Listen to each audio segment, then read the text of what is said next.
It seems that the hard part about fashion design, I know I don't really look like I do much fashion design, is that every idea you come up with has probably already been done before.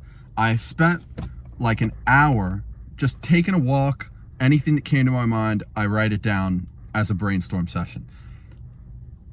Like 60% of the ideas I came up with were already done. I came up with this idea to take tabloids from the past 30 years and kind of like scandalous headlines, the flashy, controversial stuff like Monica Lewinsky tabloids and shit, and just stitch them together on like either a suit or a dress or something. But it turns out John Galliano kind of already did that. Is that how you pronounce it? John Galliano, something like that. He did a newsprint dress, which is, I don't know, it's kind of different because he did it with like old-timey newspapers, and Carrie Bradshaw wore it.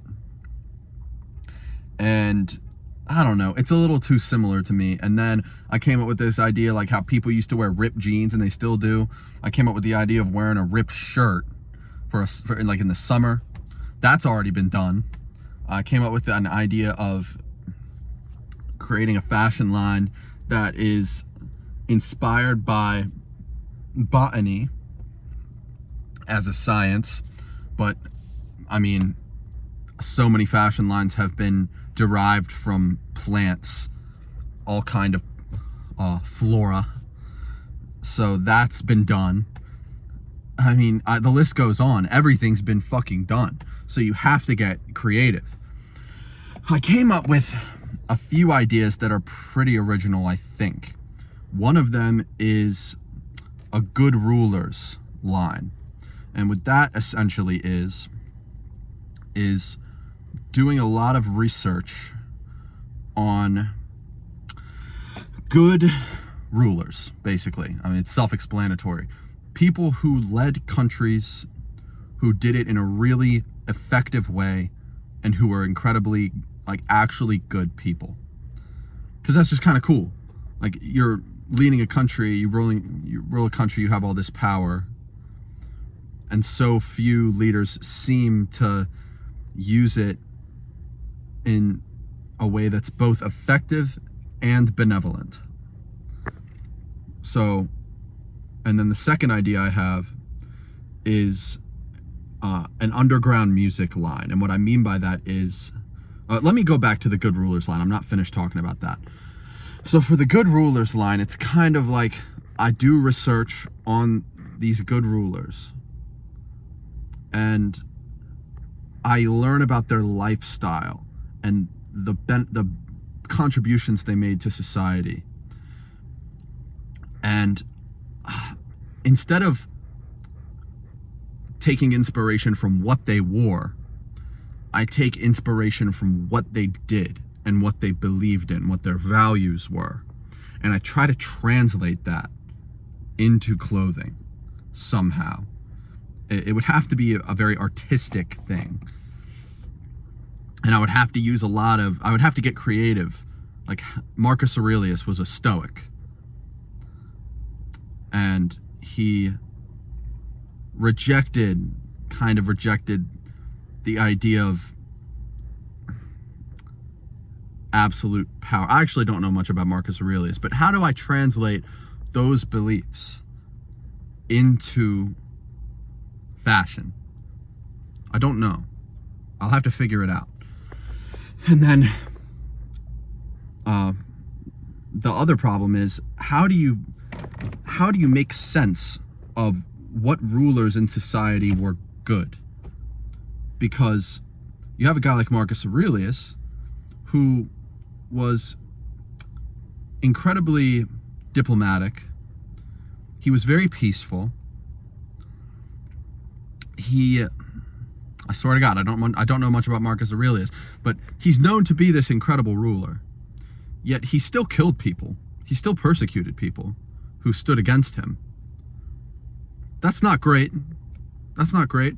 And then Cyrus the Great is considered one of the most benevolent rulers of all time. He still killed a lot of people in his conquest of the Persian Empire. He turned Persia, well, he turned an empire that wasn't even Persia, he created the Persian Empire.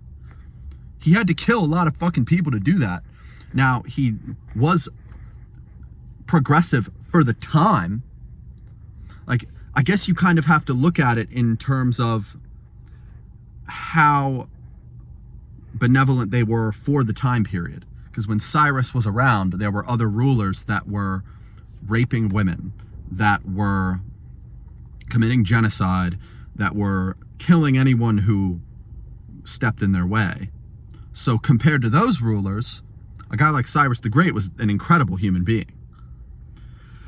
So if you look at it in terms of deviation from the status quo for the common good, yes, Marcus Aurelius was incredible. Cyrus the Great was incredible. But when you compare it to rulers of today and just general people, they weren't that great. So I'm going to have to do a lot of digging to find rulers that were genuinely good, that were good by today's standards, if I can. But if I can't, maybe I would tackle it from a perspective of how good were they for the time. And then there's the underground music line idea, where essentially I go on SoundCloud and YouTube and Bandcamp and I search. This is something I really love to do.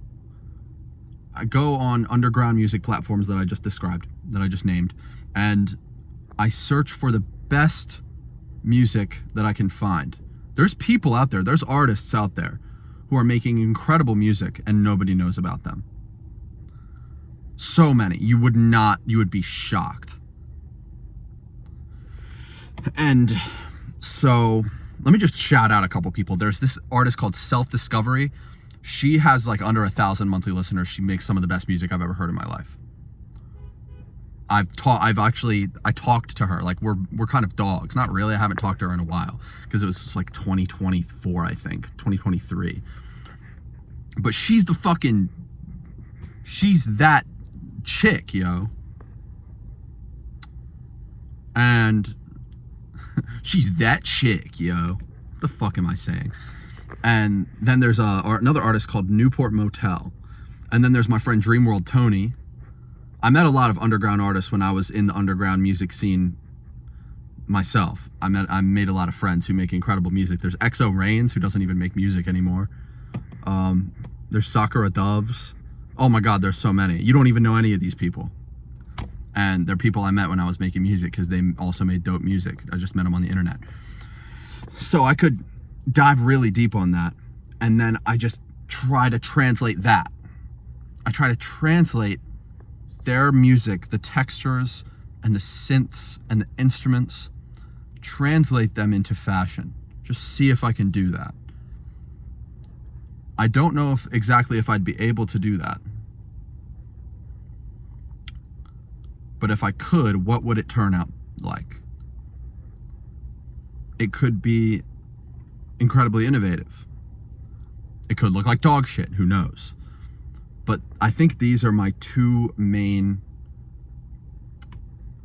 themes that I'm trying to decide between. I'm going to pick one of them and do that first. I don't know if I'm going to have time in my life to do both of them because I want to do them right. It could take me years. This project could take me years. But if anyone has any ideas at all, please leave them in the comments. If you know of any rulers who are genuinely effective, and benevolent, please let me know in the comments so that I can look more into them, do more research about them. And if you know of any really good underground artists that just knock your socks off, let me know about those too. I would like this to be a community project. I don't want it to be just me. I want to work on this with many people, and it could turn into something really great. Another idea I have, don't steal this. This is my intellectual property. Just because it's just on YouTube doesn't mean it's not intellectual property, motherfucker. I like this idea of stitching a watch into the cuff of a shirt. Sounds ridiculous. Nobody's ever done it before. Nobody's ever done this shit. People have adjusted sleeve lengths on one side to fit a watch, or like have a sleeve cuff that separates where the watch would be, so it's like a little break off in the sleeve where the watch goes. Nobody has stitched a watch into a shirt. It's kind of an engineering problem. Like, how do you even do that and actually make it look good? But I see a potential there. And what I said earlier about the line inspired by botany, a lot of fashion designers, so many throughout the entirety of history, have taken inspiration from flora. But I don't know if any of them have ever dived deep into the science of botany and looked at the mechanisms underneath, how plant DNA reproduces itself, or how photosynthesis works, deep underlying aspects of botany, and tried to translate that into clothing. I just thought of a new idea here. I wonder if I took molecular designs, like if I took certain plant cells and looked at them under a microscope and see what they look like. I wonder if anyone's done that before, and try to translate that into a fashion line. I don't know. Regardless, my name is Luke, and this is Castles in the Air. This channel's called Castles in the Air because I have so many lofty goals. This is one of them, and they're so ambitious and so seemingly unreachable that they are akin to building a castle in the sky with no foundation. And that is all. Goodbye. My name is Luke. Did I say that?